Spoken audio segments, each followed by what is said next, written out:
recién ingresaron, yo soy la doctora Rajuan Soledad, la doctora Sole para algunos, soy endocrinóloga de acá de OSECAC, y bueno, la idea de estas charlas es acercarnos un poquito más. OSECAC hizo este programa para que podamos estar más cerca de todos ustedes, y la idea es darles algunos conocimientos, en este caso, sobre obesidad y cómo se relaciona con esta enfermedad que nos tiene a todos locos, que se llama COVID-19.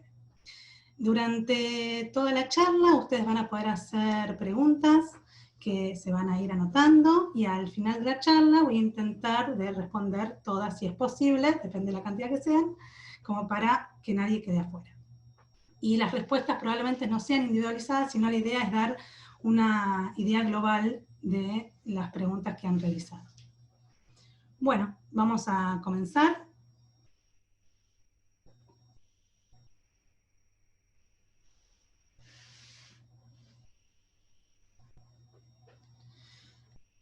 Antes que nada, una de las cosas que estamos recordando en todas las charlas es que el coronavirus es un virus que puede producir diferentes síntomas. Estos calculo que ustedes ya los conocen, pero perdón, se me fue. Entre ellos son fiebre y tos, fiebre y dolor de garganta, fiebre y dificultad para respirar, o pérdida del olfato, que muchas veces se produce en el inicio de la patología, y o del gusto, ¿sí? Ante alguno de estos síntomas es muy importante que ustedes no se automediquen, que no le pregunten a ningún vecino y que directamente llamen a estos teléfonos que figuran en pantalla, ¿sí? Que se les va a sacar todas las dudas. Bueno, comenzamos.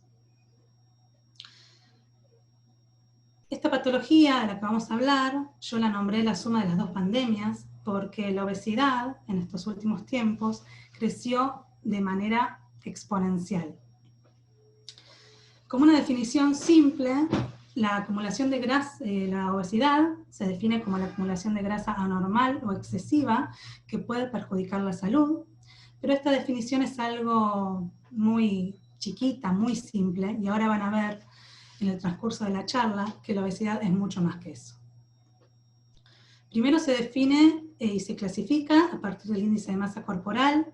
El índice de masa corporal lo que intenta hacer es medir la cantidad de grasa que se encuentra en el organismo y que es la que va a producir todas las patologías. En realidad es un índice que deja fuera bien el tema de la diferenciación de lo que es el líquido, la grasa y el músculo, pero no, digamos, para poder dilucidar bien qué es cada cosa, se utilizan unos aparatos que son aparatos caros, que no se encuentran en todos lados. Entonces, por una cuestión de salud pública, se empezó a utilizar el índice de masa corporal, con lo que se hace una cuenta, teniendo en cuenta la altura y el peso, y si tenemos un índice menor a 18,5, quiere decir que estamos en bajo peso. Si tenemos un peso normal, estaríamos entre un nivel entre 18,5 y 24,9. Si tenemos sobrepeso, ya es cuando es mayor a 25 hasta 29,9. Estos números son... Estos números son bastante, digamos, o sea, se pusieron de esa manera por todo lo que se evaluó, pero bueno, 31, 31,5, más o menos lo mismo. Ay, espera.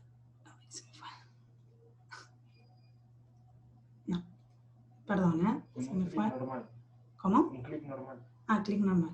No, pero se fue para el otro lado. Anterior. Perdón, se me fue. Ahora un clic normal. Sí. Okay. Ahí estamos entonces, dijimos bajo peso, menos 18,5, peso normal entre 18,5 y 24,9, sobrepeso entre 25 y 29,9, y obesidad cuando es mayor a 30 kilogramos por metro cuadrado. Después, dentro de la obesidad, se dividen en 3 grados, ¿sí? El primero es el grado 1, que es el índice de masa corporal entre 30 y 34,9. El grado 2, donde generalmente ya empieza a haber más patología, es un índice de masa corporal de 35 a 39,9. Esto es lo que es el porcentaje de grasa que tiene el organismo, ¿no? Y el estadio 3 es un índice de masa corporal mayor a 40, o la obesidad mórbida, también conocida.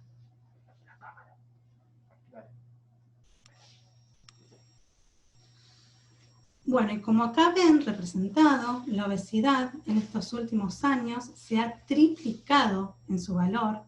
En los últimos 30 años tuvimos muchos cambios tecnológicos, muchos cambios de seguridad, muchos cambios de vida, y eso lo que hizo fue llevarnos a estar cada vez más quietos, cada vez comer cualquier cosa por el estilo de vida que tenemos, porque tenemos una oferta muy grande de comida, de comidas rápidas, de comidas muy procesadas, y todo eso hizo que aumente muchísimo la obesidad. Más de 2 millones de personas están afectadas en el mundo, 4 millones de muertes anuales en el mundo por obesidad o relacionada a ella, y como les repito, se triplicó en estos últimos 30 años, por lo tanto es una gran pandemia que produce muchísimos gastos en el sistema de salud y muchísimas comorbilidades en la gente, ¿sí? Es una enfermedad muy importante. Es una enfermedad crónica, y repito, es una enfermedad, y eso quiero que quede claro, porque muchas veces la gente suele etiquetar a las personas que tienen sobrepeso y se suele decir que no tienen voluntad o que no hacen una dieta porque no quieren. Y ahora en esta charla yo quiero que quede claro que esta es una enfermedad que es de muy difícil resolución, que no en todos los países todavía está declarada enfermedad, con lo cual es muy difícil que se invierta para lograr un buen tratamiento. Por suerte hace unos años sí se empezó a invertir un poco más y se estuvieron descubriendo nuevos tratamientos. Pero quiero que quede claro eso, es una enfermedad crónica y hay que tratarla, ¿sí? En niños entre 2 y 15 años aumentó un 12% desde el año 95. 12% en niños chiquitos, ¿sí? Antes uno nunca podía pensar que un niño podía tener una diabetes tipo 2, que es la que viene de la obesidad. Siempre pensábamos que los niños tenían una diabetes tipo 1, que es autoinmune, pero ahora, hoy en día, inclusive niños pueden tener diabetes, y eso es algo muy grave, ¿sí? 170 millones de niños en el mundo con sobrepeso y obesidad. Números que asustan, ¿no? ¿Y por qué se produce la obesidad? Bueno, principalmente una de las cosas que siempre se dice es que tiene que ver con lo que uno ingresa al organismo, con lo que come, y con lo que uno gasta.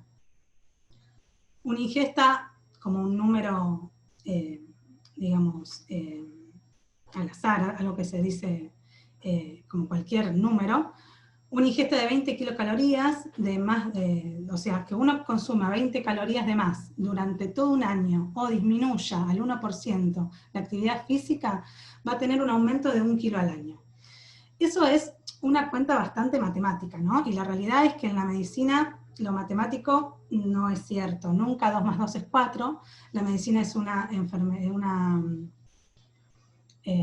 carrera humanística y no tiene nada que ver con lo exacto, ¿sí? Entonces, la realidad es que no todo es tan simple. Hay muchísimos factores que afectan la obesidad, entre ellos uno de los más importantes es la biología. Yo calculo que cualquiera puede llegar a tener un amigo que suele comer mucho y que no hace nada de actividad física y que dice, ¿cómo puede ser que no engorda? Bueno, la realidad es que para engordar hay que poder engordar. No todo el mundo puede llegar a acumular grasa. Hay algunos estudios que se hacen en ratones que le sacan directamente un gen y por más que se le dé una dieta rica en azúcares al ratón, nunca llega a engordar. Entonces, por eso quiero que quede claro que no es solamente la ingesta y la actividad física.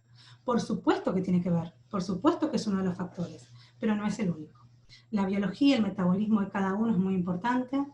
El consumo alimentario, por supuesto, la psicología individual de cada uno, la toma de medicamentos, la industria alimentaria, las influencias sociales, muchas veces tienen muchos trastornos psicológicos, influencias del entorno en la actividad física, si están acostumbrados o no a hacer actividad física, ¿sí? Son muchos los factores que tienen que ver en la obesidad. ¿Y cómo es que se genera la obesidad? Bueno, hay dos maneras, la buena y la mala, como diríamos, ¿no? Cuando uno empieza a crecer, lo que pasa es que la célula grasa, el adipocito, empieza a dividirse, ¿sí? Empieza a tener cada vez más células grasas. Eso se llama hiperplasia. Y es algo fisiológico, uno tiene que empezar a ganar más grasa, es algo normal, ¿sí? Pero cuando uno genera una nueva célula, con ella también se genera la angiogénesis, que quiere decir el vaso que irriga a ese tejido adiposo, ¿sí? Entonces se va a crear cada célula con su vaso que lo va a irrigar. Eso esquemáticamente, por supuesto. Todo eso va a llevar a una insulinoresistencia, pero insulinoresistencia es una insulina resistencia fisiológica, es algo normal que va pasando con la edad. Y la grasa se va a acumular a nivel del tejido celular subcutáneo, ¿sí? En cambio, cuando hay un aumento en la masa grasa de tipo patológico, que es porque aumenta en cuanto a todo lo que hablamos antes, que aumenta el tamaño de la célula adiposa, lo que pasa es que esta célula empieza a crecer, a crecer, a crecer, a crecer, y no tiene una buena irrigación como para poder seguir creciendo. Entonces, muchas veces a partir de esto, algunas partes de la célula se mueren, que eso se llama apoptosis, o empieza a haber hipoxia, que es la falta de oxígeno a esas células, justamente porque no le llega la irrigación. Esto lleva a una inflamación importante y a una fibrosis, que es cuando se cicatriza, digamos, el tejido. Y todo esto va a llevar a la acumulación de grasa, pero de grasa de manera ectópica. ¿Qué quiere decir ectópica? En lugares donde no tiene que estar la grasa. Por ejemplo, alrededor del corazón, alrededor del pulmón, alrededor del hígado o adentro del hígado, en el peritoneo, en un montón de lugares, ¿sí? Y esto es lo que se llama la grasa visceral, que se da mucho en la obesidad central. Por eso uno también habla de dos tipos de obesidad. La que es la de la mujer, la que tiene más que ver con cuando hay más caderas, cuando hay más tejido celular subcutáneo, que es del mejor, digamos, o cuando generalmente tienen los hombres una obesidad central, que tienen más panza, y esa es la obesidad más peligrosa, porque es la obesidad que está relacionada con todas las patologías como diabetes, enfermedades cardíacas, etc. Entonces, a partir de esta célula que es hipertrofia, como dijimos recién, va a generar una inflamación sistémica. Esta inflamación va a producir en los vasos un aumento de la permeabilidad y el desarrollo de placas, arteriosclerosis, que esto lleva de alguna manera a tener más riesgo del taponamiento del vaso, con consecuente infarto, por ejemplo, y también puede llevar a aumentar la coagulación, ¿sí? Por otro lado, si ataca a nivel del hígado, si lo tenemos en el hígado más grasa, tenemos más metabolismo, o sea, se altera el metabolismo del colesterol, hay más producción de azúcar, de glucosa, y más insulinoresistencia.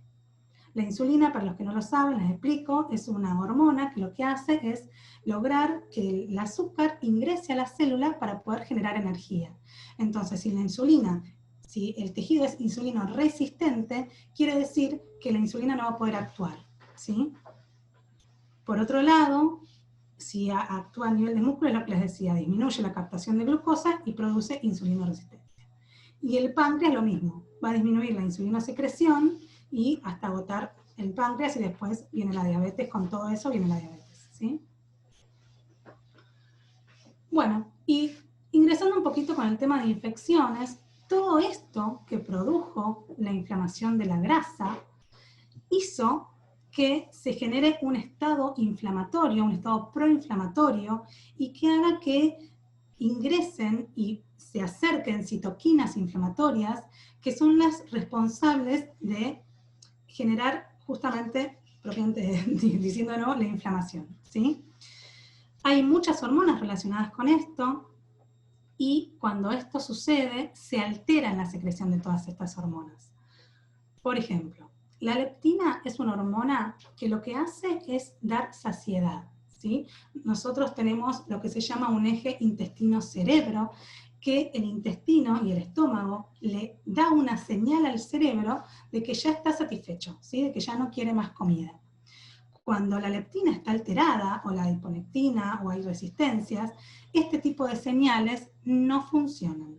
Entonces, la persona no tiene saciedad y come cada vez más.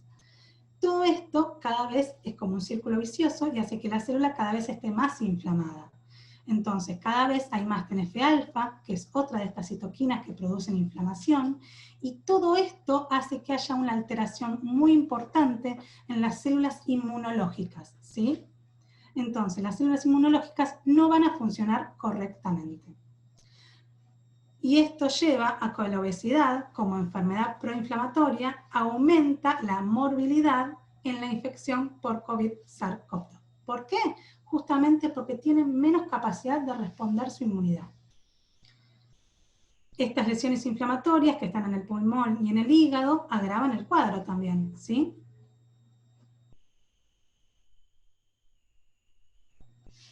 Entonces, hay mayor riesgo de presentar enfermedades relacionadas con la obesidad, ya sea la diabetes, el asma, la enfermedad cardiovascular. Va a haber más dificultad para la ventilación, lo que impide la exclusión diafragmática. ¿Por qué? Porque el obeso tiene menos espacio en el tórax. Entonces, el pulmón no va a poder hacer la compliance, que se llama, que es extenderse bien, el diafragma no se va a poder, no logra una buena exclusión, y eso hace que no funcione bien la mecánica ventilatoria, ¿sí? Entonces, ahí encima tenemos una alteración mecánica. Hay mayor susceptibilidad por presentar metainflamación crónica, complicaciones inmunitarias, retraso o nula respuesta antiviral. Cualquier persona con obesidad tiene por lo menos levemente disminuida la respuesta inmunitaria. Entonces, con todo lo dicho, ustedes, quiero o sea, ante tener la obesidad que produce una disminución en la respuesta inmunitaria, si yo tengo una persona joven obesa, voy a tener igual factor de riesgo que si tengo una persona mayor. Entonces, que sean jóvenes no quiere decir que no tengan riesgo, porque si son obesos tienen mucho riesgo. Y la obesidad al inicio de todos los estudios no se tenía en cuenta, la verdad, como factor de riesgo para el COVID. Si ustedes escucharon en algún momento estudios de marzo, nadie hablaba de la obesidad. Hablaban de la hipertensión, hablaban de la diabetes, pero nadie hablaba de la obesidad por sí misma. Y hoy se sabe que la obesidad, por todo lo que les dije, tiene mucho que ver y disminuye mucho la inmunidad. Entonces, en resumen, el COVID-19 es una pandemia global que está poniendo en riesgo la salud principalmente de aquellas personas con enfermedades crónicas, y la infección viral puede ser riesgosa en personas con obesidad porque generalmente su sistema inmunológico ya está comprometido. Entonces, a partir de esto, ¿qué hacemos? ¿Cuáles son las estrategias para poder cuidarnos en una época como esta? Bueno, aunque no lo crean, el dormir ayuda a que uno no engorde, o sea, el dormir mal engorda. ¿Por qué? Porque genera estrés, y el estrés libera un montón de hormonas que dan más apetito y menos saciedad. Entonces hay que intentar mantener un ritmo del sueño habitual a lo que ustedes tenían antes de la pandemia. Comer saludablemente, esto ya lo hablaron con la nutricionista, que seguramente les dio muchos tips. Estimular la actividad física, aunque sea en su casa. Bueno, ahora se puede salir a correr, pero si no, caminar o hacer cosas en su casa, lo que sea, todo ayuda. Evitar ver todo el día noticias. No hay nada peor que estar todo el día mirando noticias, porque eso nos hace muy mal. Evitar pensamientos y conductas que no sumen, ¿sí? Evitar el cigarrillo, el alcohol, las drogas, todo eso daña nuestro organismo y van a empeorar todo. Mantenerse conectado con tus afectos por vía digital. Es muy importante estar conectado porque el ser humano es un ser sociable, y si no está conectado también se enferma.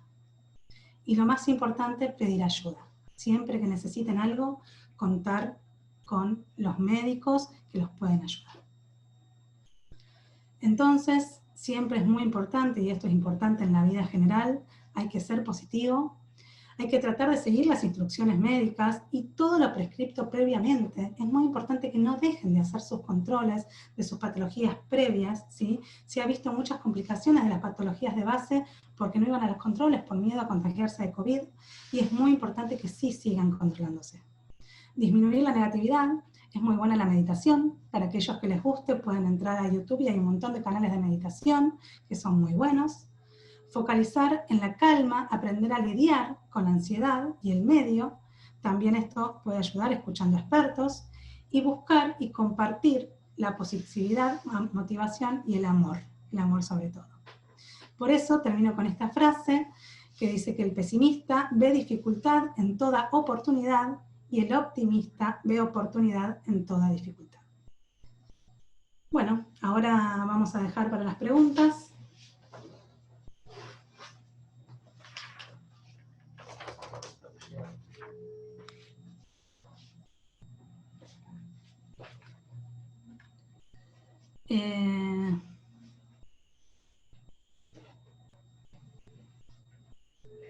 Bueno, una de las preguntas que dicen es que una paciente con hipertiroidismo le hicieron un tratamiento con yodo para el hipertiroidismo y quedó hipotiroide y subió 20 kilos. Bueno, esto es una pregunta que muy seguido nos hacen, ¿sí? Y yo quiero que quede claro una cosa. El hipotiroidismo de por sí no engorda, ¿sí? Pero sí puede ser un factor que agrave la posibilidad de subir algunos kilos. Por sí solo no engorda, porque el hipotiroidismo, si no está asociado, por ejemplo, a un trastorno de ansiedad, muchas veces disminuye de peso, ¿sí? Esto es muy habitual. Vienen pacientes que me dicen, pero yo soy flaca, doctora, ¿cómo puedo ser hipotiroidea?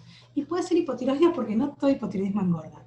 Sí es cierto que cuando hay hipotiroidismo, una de las cosas que pasa es una disminución en el, digamos, hay mucha retención de líquidos, ¿sí? Entonces, 2 o 3 kilos por el hipotiroidismo puede llegar a pasar, pero 20 kilos seguramente no. Yo creo que va a estar asociado muy probablemente a que quizás tuviste más ansiedad, quizás tuviste algún cambio de vida, quizás bajaste la actividad física de alguna manera, o emocionalmente te cambiaron un montón de cosas, y eso pudo ayudar también a subir los 20 kilos. Quiero que quede claro que no es solamente la causa del hipotiroidismo, pero sí quizás no te ayudó, digamos.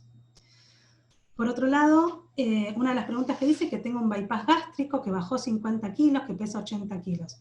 ¿Sigo siendo de riesgo? Y eso yo no te lo puedo contestar sin conocerte. La realidad es que depende mucho de cuánto medís, de contextura física, de si tenés o no grasa visceral, de cómo está todo tu sistema inmune, cómo está tu perfil lipídico, ¿sí? Cómo tenés el colesterol. La verdad es que yo no te puedo decir, pero seguramente tenés muchísimo menos riesgo que cuando tenías 50 kilos más. El anastrozol al peso, yo no tengo muy en claro bien el mecanismo de por qué el anastrozol afecta al peso, pero es algo parecido a lo que pasaría en la menopausia. ¿Por qué? Justamente porque se enlentece el metabolismo, ¿sí? El anastrozol lo que hace es un antiandrógeno, un antiestrógeno, perdón. Va en contra de los estrógenos. Igual que en la menopausia, que dejamos de tener estrógenos, el anastrozol va contra el estrógeno, justamente para evitar que afecte el cáncer de mama, ¿sí? Y consecuentemente, como no tenemos ese estrógeno que nos protege de un montón de cosas a las mujeres, aumentamos de peso. Es bastante posible. Pero se puede manejar, ¿eh? Todo se puede manejar. Soy obeso mórbido, tengo tiroiditis y tomo 200 de levotiroxina. ¿El bypass es una opción? Por supuesto, sí. El bypass es una opción de tratamiento. Cuando se hace bypass, no solamente se hace una reducción de la capacidad del estómago para que vos comas menos, sino que al sacar parte del estómago, sacan muchas células que producen, como la gastrina, por ejemplo, que producen muchas ganas de comer, que son hormonas orexígenas. Entonces, eso te ayuda mucho a bajar de peso. Lo que sí tenés muy en cuenta es que este tipo de cirugías son cirugías mal absortivas, ¿sí? Entonces, muy probablemente tengas que hacer un seguimiento mucho más estricto de tu hipotiroidismo con tu endocrinóloga y también de la vitamina D y un montón de otras situaciones.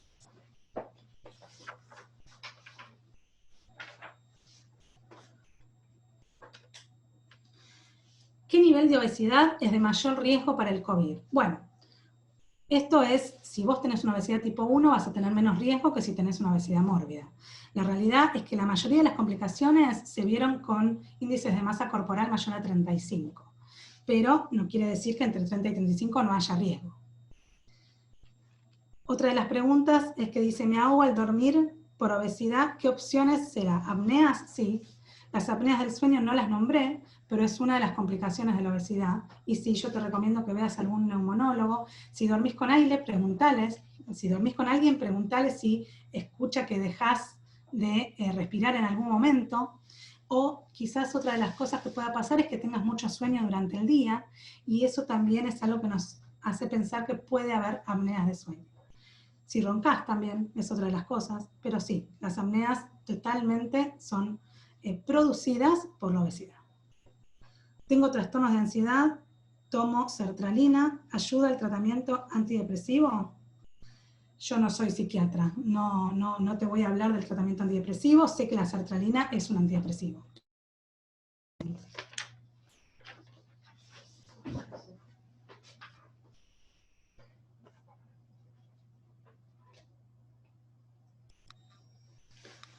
¿Por qué en la menopausia se engorda? Bueno, esta ya más o menos la contestamos con lo del anastrozol.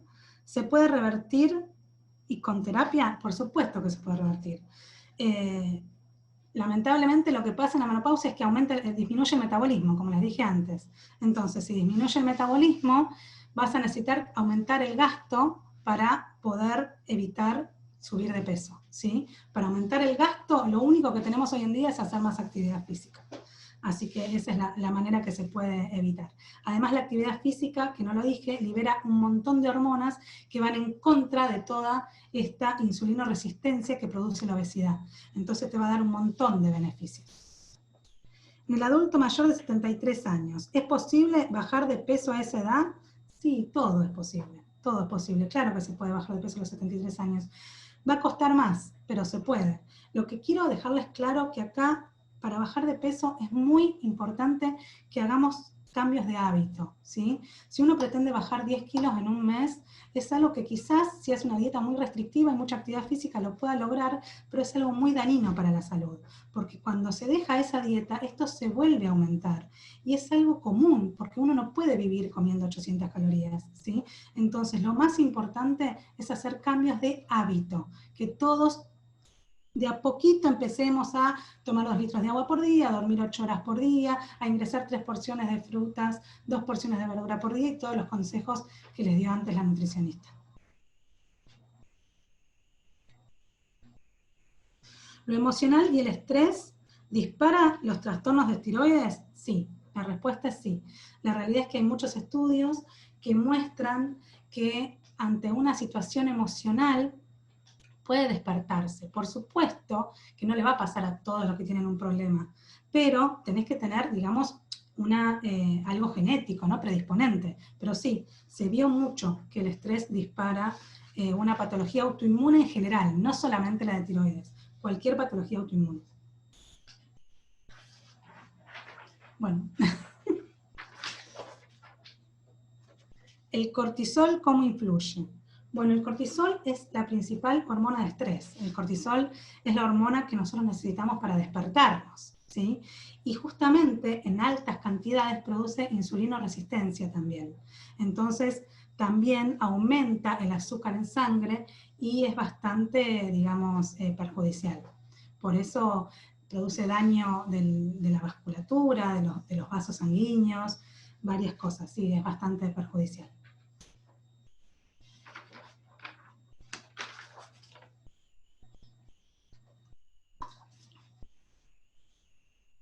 El hipotiroidismo subclínico, ¿qué aporta? No, la verdad que en el hipotiroidismo subclínico no, por lo general no hay mucho cambio metabólico, justamente porque es subclínico. O sea, ¿qué quiere decir esto? Que las hormonas periféricas están en valores totalmente normales, con lo cual generalmente no tienen una alteración importante sintomática, ¿sí?